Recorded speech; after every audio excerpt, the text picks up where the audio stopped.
I get asked all the time, how did I lift my TRD Pro and use Stealth Custom Series F5's while retaining the stock Fox suspension?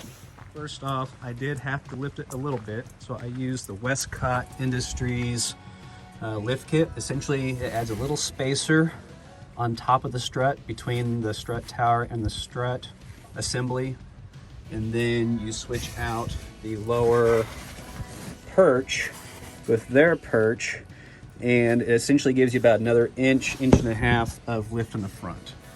I used the stock upper control arms, and then in the rear I used a 3-pack add-a-leaf. Might be able to see it right there, kind of hard to see. So I used a 3-pack add-a-leaf, and it raised the rear about an inch and a half. On the back, didn't really have to do anything. On the front, I did have to do a cab mount chop. So I did chop that. If I can get in there.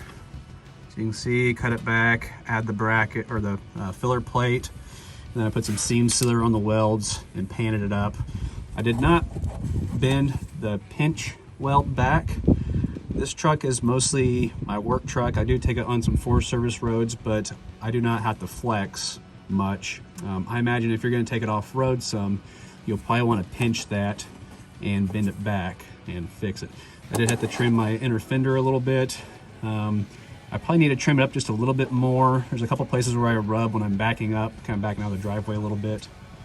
But otherwise, in general on the highway, it doesn't rub. Hitting bumps, it doesn't rub.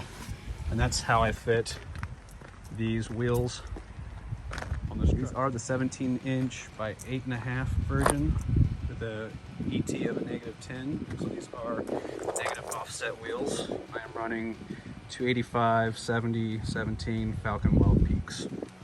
So if you want to run 285s on this type of wheel on a TRD Pro without losing your Fox shocks, this is how I did it, and this is probably how you'll have to do it as well.